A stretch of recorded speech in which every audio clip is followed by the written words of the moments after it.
Salam sejahtera dalam kasih Kristus. Jumpa lagi dengan saya Pendeta Don Walandungu. Kali ini kita akan belajar dari kitab 2 Korintus pasal 4 ayat 1 sampai ayat yang ke-15. Sebelum kita membaca bagian Alkitab ini dan merenungkannya, mari kita berdoa. Ya Allah, Bapa sumber hikmat, kami muliakan nama-Mu saat ini. Kami meyakini Engkaulah yang menjaga, memelihara kami sampai detik ini. Pada kesempatan ini kami anak-anak-Mu mau belajar dari firman-Mu. Firman-Mu adalah pelita bagi kami, menerangi jalan hidup kami sehingga kami tidak tersesat. Ya Roh Kudus, tuntun kami dengan kuasa-Mu, sehingga kami sungguh-sungguh dapat memahami kebenaran firman-Mu dan melaksanakan kebenaran firman ini di sepanjang perjalanan kehidupan kami. Kami menyambut pewartaan firman saat ini dengan penuh sukacita di dalam nama Tuhan Yesus. Amin. 2 Korintus pasal 4 ayat 1 sampai ayat yang ke-15. Judulnya Harta Rohani dalam Bejana Tanah. Oleh kemurahan Allah kami telah menerima pelayanan ini. Karena itu kami tidak tawar hati, tetapi kami menolak segala perbuatan tersembunyi yang memalukan. Kami tidak berlaku licik dan tidak memalsukan firman Allah. Sebaliknya kami menyatakan kebenaran dan dengan demikian kami menyerahkan diri kami untuk dipertimbangkan oleh semua orang di hadapan Allah. Jika Injil yang kami beritakan masih tertutup juga, maka ia tertutup untuk mereka yang akan binasa, yaitu orang-orang yang tidak percaya, yang pikirannya telah dibutakan oleh ilah zaman ini, sehingga mereka tidak melihat cahaya Injil tentang kemuliaan Kristus yang adalah gambaran Allah. Sebab bukan diri kami yang kami beritakan, tetapi Yesus Kristus sebagai Tuhan dan diri kami sebagai hamba-Mu karena kehendak Yesus. Sebab Allah yang telah berfirman, dari dalam gelap akan terbit terang. Ia juga yang membuat terangnya bercahaya di dalam hati kita, supaya kita beroleh terang dari pengetahuan tentang kemuliaan Allah yang nampak pada wajah Kristus. Tetapi harta ini kami punyai dalam bejana tanah liat, supaya nyata bahwa kekuatan yang melimpah-limpah itu berasal dari Allah, bukan dari diri kami. Dalam segala hal kami ditindas, namun tidak terjepit. Kami habis akal, namun tidak putus asa. Kami dianiaya, namun tidak ditinggalkan sendirian. Kami dihempaskan, namun tidak binasa. Kami senantiasa membawa kematian Yesus di dalam tubuh kami, supaya kehidupan Yesus juga menjadi nyata di dalam tubuh kami. Sebab kami yang masih hidup ini terus-menerus diserahkan kepada maut karena Yesus, supaya juga hidup Yesus menjadi nyata di dalam tubuh kami yang fana ini. Maka demikianlah maut giat di dalam diri kami, dan hidup giat di dalam kamu. Namun karena kami memiliki roh iman yang sama, seperti ada tertulis, aku percaya, sebab itu aku berkata-kata, maka kami juga percaya dan sebab itu kami juga berkata-kata. Karena kami tahu bahwa Ia yang telah membangkitkan Tuhan Yesus akan membangkitkan kami juga bersama-sama dengan Yesus, dan Ia akan menghadapkan kami bersama-sama dengan kamu kepada dirinya. Sebab semuanya itu terjadi oleh karena kamu, supaya kasih karunia yang semakin besar berhubung dengan semakin banyaknya orang yang menjadi percaya, menyebabkan semakin melimpahnya ucapan syukur bagi kemuliaan Allah. Jemaat yang dikasihi Tuhan, tema khotbah kali ini, harta rohani. Jika ada harta rohani, pasti ada harta non-rohani atau harta duniawi. Jika kita punya kebun, itu harta duniawi. Jika kita punya rumah, kita punya sepeda motor, kita punya mobil, kita punya usaha, itu semua adalah harta duniawi. Dan kita bisa menunjukkan beberapa contoh harta duniawi. Nah sekarang, yang menjadi pertanyaan kita, harta rohani itu apa? Jemaat yang dikasihi Tuhan, sebelum kita mencari tahu apa itu harta rohani yang dimaksudkan dalam kitab 2 Korintus pasal 4 ini, mari kita cari tahu dulu mengapa Paulus bicara tentang harta rohani di sini. Saudara, ada dua jawabannya. Yang pertama, masyarakat di kota Korintus secara moral adalah masyarakat yang tidak baik. Mengapa? Masyarakat ini menyembah Dewi Asyera. Dewi Asyera adalah dewi sembahan penduduk asli Kanaan. Dan orang-orang di kota Korintus menyembah dewi ini.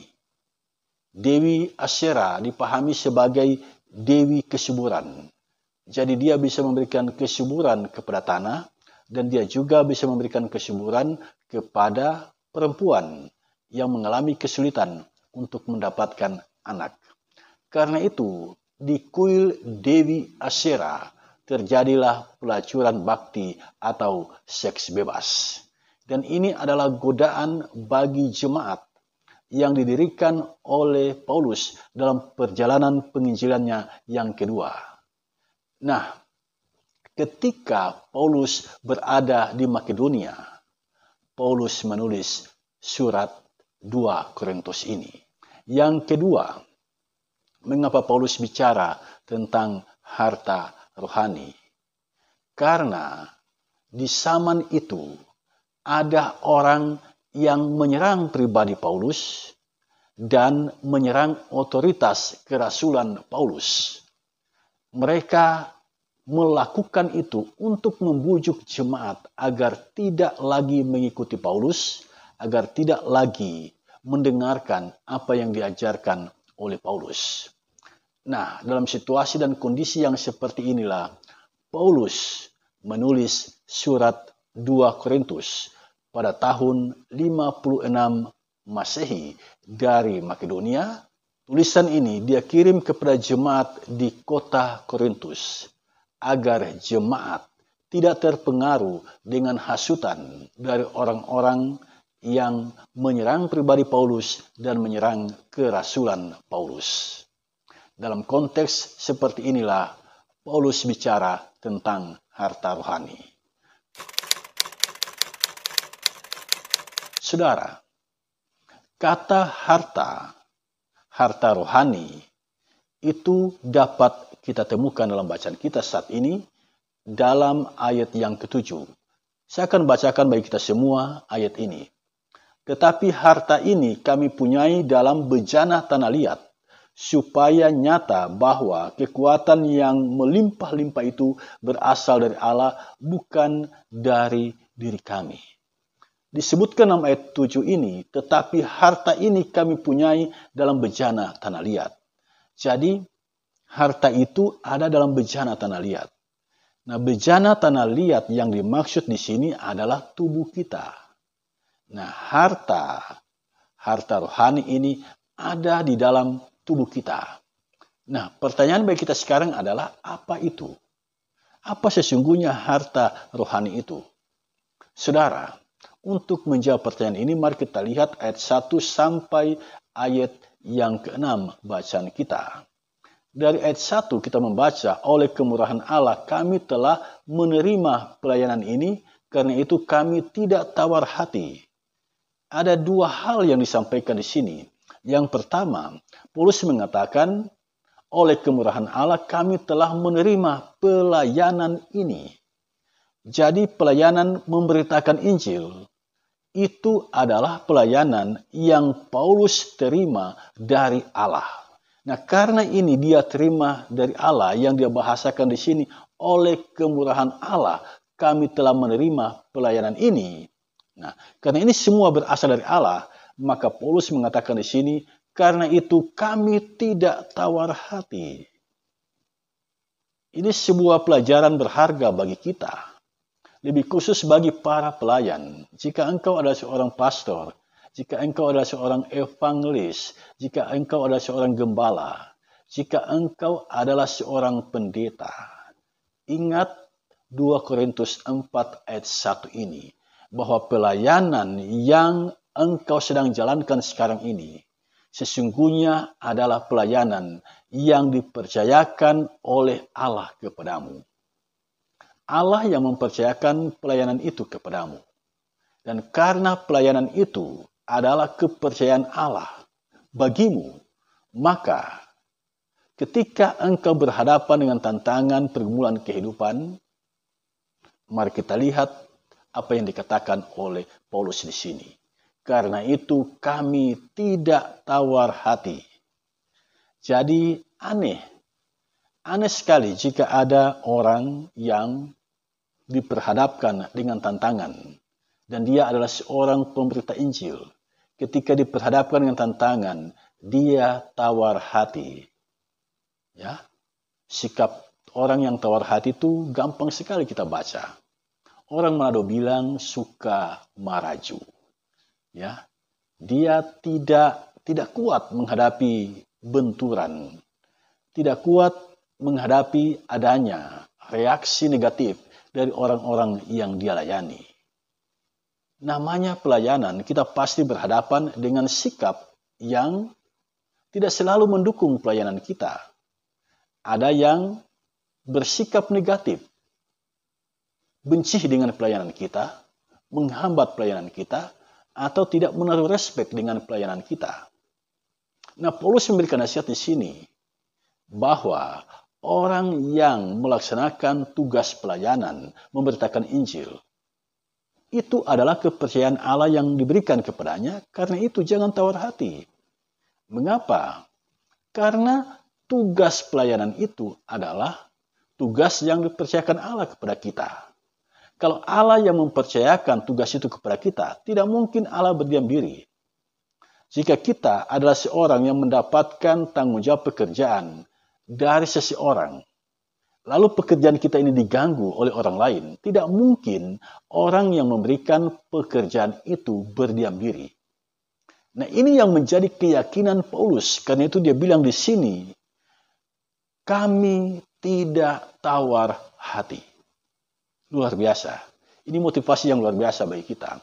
Selanjutnya dalam ayat 2, tetapi kami menolak segala perbuatan tersembunyi yang memalukan.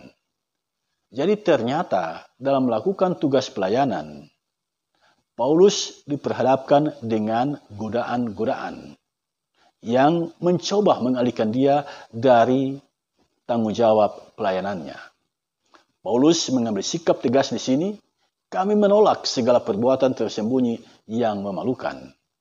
Hal ini penting untuk kita ketahui karena masyarakat di kota Korintus adalah masyarakat yang benar-benar secara moral tidak baik.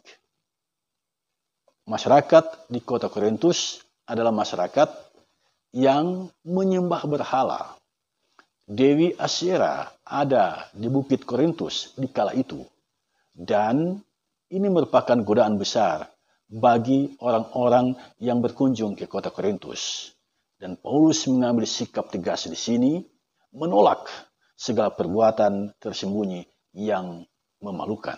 Itu sikap pertama dari Paulus. Yang kedua, kami tidak berlaku licik. Artinya dalam melaksanakan tugas pelayanan ini, Paulus tidak mau menipu orang.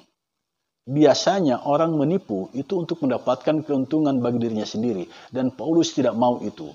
Dia melaksanakan tugas pelayanan, tetapi dia tidak mau mencari keuntungan dari pelayanan itu. Dan yang ketiga, Paulus tidak mau memalsukan firman Allah. Jadi, ketika dia menyampaikan firman Tuhan, ada saja adat, budaya, sikap, perilaku orang yang sudah sekian tahun seperti itu. Dan mereka itu mencoba mempengaruhi Paulus untuk membenarkan apa yang mereka lakukan. Paulus mengambil sikap tidak mau memalsukan firman Allah. Artinya yang dia sampaikan adalah kebenaran firman Allah. Dia tidak tergoda untuk mengikuti arus.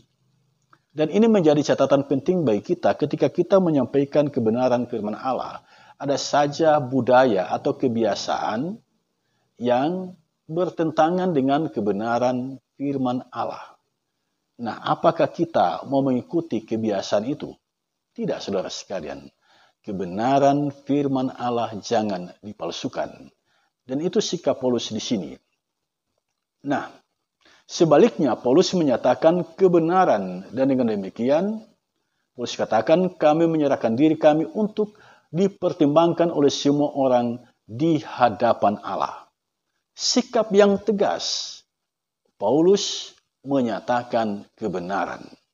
Nah, saudara sekalian, yang menjadi pertanyaan kita sekarang adalah apa yang dimaksudkan oleh Paulus dengan kebenaran itu?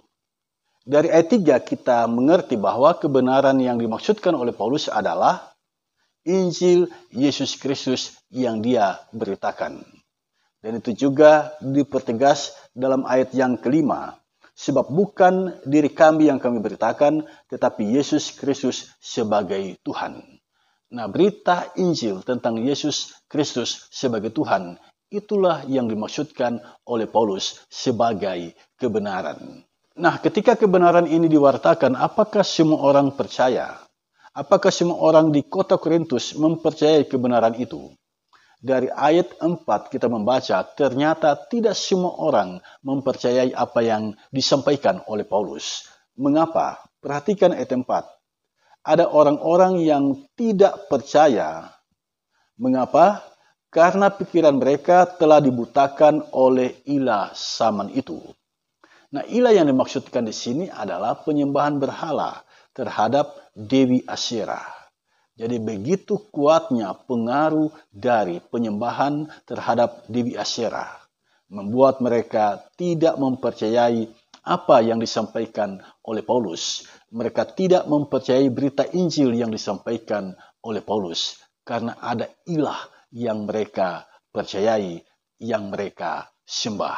Paulus menyebut Yesus di sini dalam ayat yang keempat. Yesus adalah gambaran Allah. Jadi ketika kita mengenal Yesus secara sungguh-sungguh, kita sesungguhnya sedang mengenal Allah. Nah, selanjutnya dalam ayat yang ke-6 disebutkan, Allah yang telah berfirman, dari dalam gelap akan terbit terang. Ia juga yang membuat terangnya bercahaya di dalam hati kita, supaya kita beroleh terang dari pengetahuan tentang kemuliaan Allah yang nampak pada wajah Kristus. Jadi seseorang itu bisa mempercayai dan menerima Yesus sebagai Tuhan dan Juru Selamatnya. Itu semua adalah bagian dari karya Allah. Itu semua adalah kasih karunia Allah.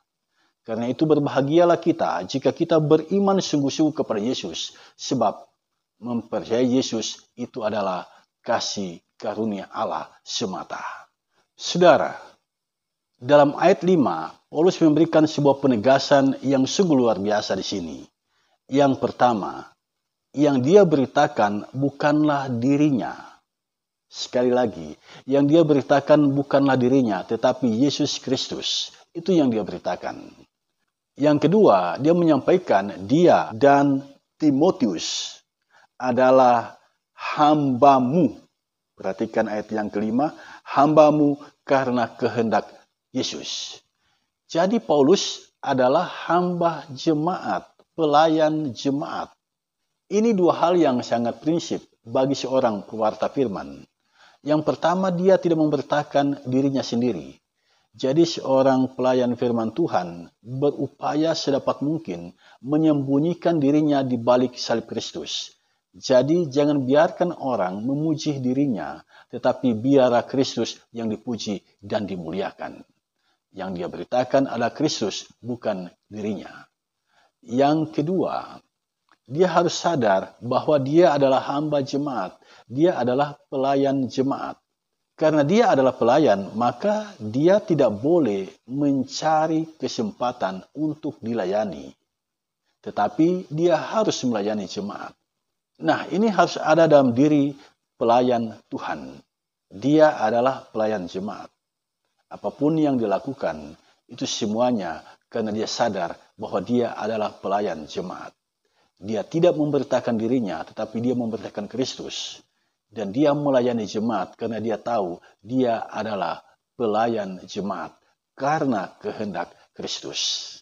Ini merupakan peringatan keras sekaligus otokritik bagi para pelayan Tuhan yang marah, kecewa, kesal ketika tidak dihormati, ketika tidak dianggap oleh orang-orang yang ada di sekitarnya. Stop, hentikan mentalitas yang semacam itu. Kita sebagai pewarta firman adalah hamba jemaat, pelayan jemaat, dan itu semua karena kehendak Kristus. Berhentilah dari mentalitas suka dilayani daripada melayani. Berfokuslah pada tanggung jawab kita, melayani jemaat, menolong jemaat untuk mengerti siapa Yesus sesungguhnya. Sampai di sini jelas saudara sekalian, apa sesungguhnya yang dimaksudkan dengan harta rohani di sini. Ternyata harta rohani adalah pelayanan yang dipercayakan oleh Allah kepada Paulus untuk dilaksanakan. Dan pelayanan itu boleh ada karena kemurahan Allah semata. Jadi semua orang yang punya motivasi melayani Allah melalui kehidupannya, itu sesungguhnya adalah harta rohani yang terbesar dalam hidupnya. Saudara, memiliki harta rohani memiliki dampak yang luar biasa. Mari kita perhatikan dalam ayat yang ke-8 sampai ayat yang ke-15. Dampak yang pertama itu dicatat di dalam ayat yang ke-8 sampai ayat yang ke-12. Memiliki kekuatan yang luar biasa dalam menghadapi setiap tantangan dan pergumulan kehidupan. Perhatikan ayat yang ke-8. Dalam segala hal kami ditindas, namun tidak terjepit. Benar mengalami penindasan, tetapi tidak terjepit. Itu kata Paulus di sini. Kemudian, kami habis akal, namun tidak putus asa. Jadi secara manusiawi, mereka tidak tahu lagi apa yang harus dilakukan. Akal mereka sudah buntu, tetapi dari sisi pengharapan, mereka tidak berputus asa. Ayat 9, kami dianiaya, namun tidak ditinggalkan sendirian. Mengalami penganiayaan yang hebat, tetapi mereka sadar Tuhan tidak pernah meninggalkan mereka. Kami dihempaskan, namun tidak binasa. Mengingatkan kita pada pelayan Paulus, bagaimana dia terkatung-katung di laut, di kapal yang karam dan nyaris tenggelam itu. Disinilah Paulus sadar bahwa, perhatikan ayat yang ke-9, kami dihempaskan namun tidak binasa. Kemudian ayat yang 10, kami senantiasa membawa kematian Yesus di dalam tubuh kami, supaya kehidupan Yesus juga menjadi nyata di dalam tubuh kami. Jadi kematian Kristus itu dibawa oleh Paulus.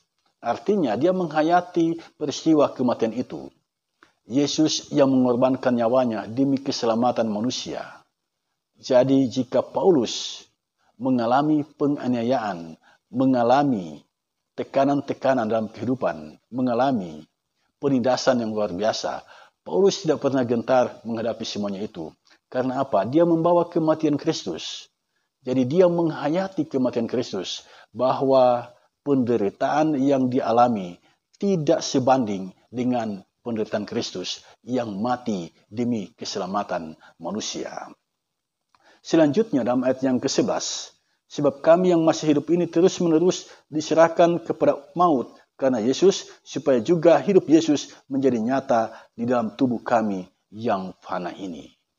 Jadi segala pergumulan kehidupan yang dialami oleh Paulus, itu dia pahami sebagai bagian dari kerja pelayanan, dan dia sangat meyakini bahwa sebagaimana Kristus yang mati dan bangkit, demikian juga dia akan mengalami hal itu. Ini motivasi yang luar biasa. Seorang pelayan Tuhan harus sadar bahwa dia bisa saja mengalami tantangan dan pergumulan kehidupan, tetapi dia tahu dia akan dibela oleh Tuhan. Dia tahu bahwa Tuhan ada bersama-sama dengan dia. Dia tahu kehidupan seperti yang Yesus alami akan dia alami, mengalami kematian dan kebangkitan dari antara orang mati. Dampak yang kedua memiliki harta rohani, yaitu memiliki pengharapan yang kuat bahwa kita akan mengalami kehidupan seperti Kristus, mati dan bangkit. Itulah dampak positif dari memiliki harta rohani. Ada keyakinan dalam diri kita bahwa kita akan mengalami kebangkitan. Dan karena berita ini, ada banyak orang mengucap syukur kepada Allah. Mengapa? Karena dia tahu, dia tidak akan mati selama-lamanya. Dia akan bangkit dan hidup bersama dengan Kristus. Dari ulasan kebenaran firman Tuhan ini, apa pelajaran penting yang dapat kita tarik dari dalamnya? Saya mencatat 3 hal penting. Yang pertama, pelayanan memberitakan Injil adalah harta rohani. Harta itu tentu saja mesti dijaga. Harta itu harus dipelihara dan dirawat dengan baik. Ingat, banyak orang bertengkar karena harta. Hal yang sama juga sering terjadi dalam pelayanan. Cobalah kita evaluasi persidangan gerejawi kita selama ini. Bukankah di dalamnya kita acap kali bertengkar satu sama lain? Saudara, pertengkaran seputar pelayanan sering terlihat dan kita mesti mawas diri. Pelayanan terhadap jemaat adalah kemurahan Allah. Allah yang mempercayakan pelayanan itu kepada kita. Karena Allah mempercayakan pelayanan itu berarti Allah pun berkuasa mengambilnya kembali. Yang kedua, tantangan dalam pelayanan itu ternyata hal yang biasa. Hal yang biasa, namanya pelayanan pasti ada tantangan di dalamnya. Dan Paulus sendiri mengalami hal itu. Tetapi Paulus menghadapinya dengan sukacita. Paulus menghadapinya dengan semangat. Mengapa? Karena dia tahu ada Tuhan yang membelanya. Ada Tuhan yang memberikan kekuatan kepadanya. Sehingga Paulus pada akhirnya menjadi seorang pelayan Tuhan memiliki mental baja. Mental itu harus ada pada kita. Miliki mental baja. Jangan miliki mental kaca. Orang yang memiliki mental baja, ketika diperhadapkan dengan pergumulan kehidupan, dia belajar menghadapinya dan dia ikhlas menerima segala hal yang melukai batinnya. Karena dia tahu ada kekuatan yang Tuhan berikan baginya. Sementara orang yang punya mental kaca, gampang pecah dan hancur. Berbahagialah orang yang memiliki mental baja dalam menghadapi setiap pergumulan kehidupan. Mental baja harus kita miliki. Sebagaimana Kristus telah memberikan teladan kepada kita. Ketika dia memikul salib, mengalami penganiayaan yang luar biasa, disalib di Bukit Golgota. Dia menerima semuanya itu dengan ikhlas. Bahkan dia berdoa, "Ya Bapa, ampunilah mereka, sebab mereka tidak tahu apa yang mereka perbuat."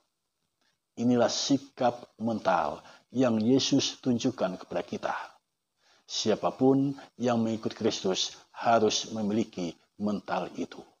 Berani menjalani jalan sengsara bersama di dalam Kristus.